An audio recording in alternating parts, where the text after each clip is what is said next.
Hey folks, it's Jason, JTL Painfully Honest Tech. I found out something kind of interesting. Last night watched a video from Lisa over at Mobile Tech Review talking about the screen sizes of the iPhone 10 versus the iPhone 8 and the iPhone 8 Plus, and of course the 7s and the 6s.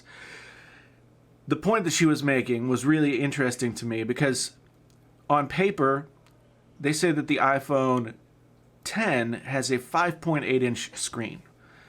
However, that is not exactly what it sounds like. Now, the iPhone Plus models have a 5.5-inch screen.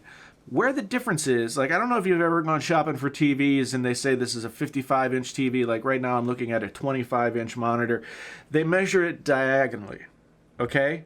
So if the screen's wider, like, okay, so the perfect example is I have an ultra-wide monitor up here, and I have a 25-inch monitor down here, and my ultra-wide monitor is wider but not larger than my 25-inch monitor. It just has more on the edges. So Lisa was talking about how if you really think about the physics of it, if you measure 5.8 inches diagonally, well, that doesn't necessarily mean that it's 0.3 inches larger. So let's take a look at some stuff that I pulled up here because I wanted to just wanted to let you folks know about her video and what she was talking about, and I'm going to link it down in the comments, and then also to let you know a few other things that I found out and was thinking about in terms of the screen sizes. Now, I'm not saying one's better or worse or anything like that. I'm just trying to compare apples to apples. So let's go take a look at that. Okay, so here I found something that will do actual size rendering of the phones on the screen for the size of the screen that you're looking at. And then it'll also allow you to pop it out and drag it over. So that's what I've done here. Now you see, here's your iPhone 10, and here's your iPhone 8 Plus, right? Now, if you look at the screens, you will see that the iPhone 8 screen is bigger. In fact, it's about 20% bigger in terms of its length or its height, depending on how you're holding it. But the aspect ratio is different. Everything that we see on TV, everything that you watch on YouTube, all that kind of stuff is in 16:9 aspect ratio. And if you're one of those, if you have a Samsung phone like this Note 8 or if something like that, then you've got like 22 something or other by 9. And if you've tried to watch YouTube videos on this guy, then you'll know that when you size it up, you lose the edges of the screen. So you're not actually getting the full picture. And if you want to get rid of those borders, you have to oversize it. You have to overscan, okay?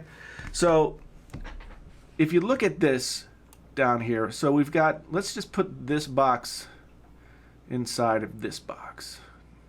It's not an exact science here, but if you take a look, you can see that the screen, this area, is not as wide as this area. Now, it is taller, but that does not necessarily mean that there's more screen, especially if you're talking about looking at video and that kind of stuff.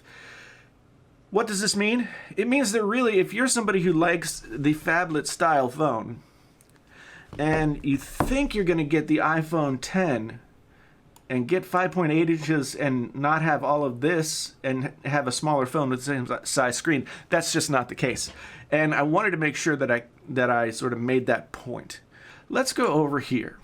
This is Apple's developer site for iOS. This is the human interface guidelines page for the iPhone 10. Here they lay out their screen size. This is the iPhone 8. 375 points. Now, this is not pixels. This is points.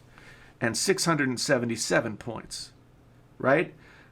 You can have more pixels in the same space, and the space not being any larger. That's the point I'm trying to get across here. Here you see you get 145 extra points with the iPhone 10, but for a grand total of 812 points, but the width is exactly the same as the iPhone models. So it's important to understand that you're getting a somewhat of a screen size bump from an iPhone model, the iPhone 8, 7, 6, but you're not necessarily getting something that's larger yet smaller than the Plus models. And then I also wanted to bring you guys down here to this. I wanted to show you full screen experience. Make sure backgrounds extend to the edges. This is the safe area in the margins for developing for this screen. If you notice, here's your iPhone 4 size.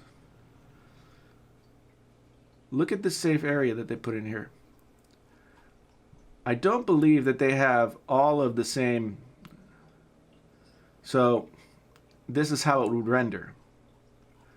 Basically, you get full screen on a 4.7-inch device, cropped but full screen on the iPhone 10, and then this is how you get the full resolution like this guy here, but you have letterbox, and I'm venturing to guess that there's not a whole lot of difference between those two sizes.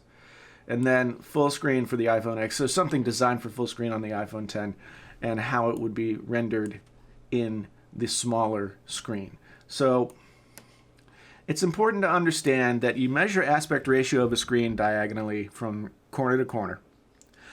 And while that diagonal space can get larger, the actual screen real estate and width doesn't measure out at the same rate. So the iPhone 10 is a bump up from the iPhone, but it's not necessarily a bump up from the iPhone Plus model screens. Now, this is not to say anything about better or worse or anything like that. This is just to kind of point out this math and let you guys know and understand, so that when you're buying the iPhone 10, you can really think about it and understand what you're getting.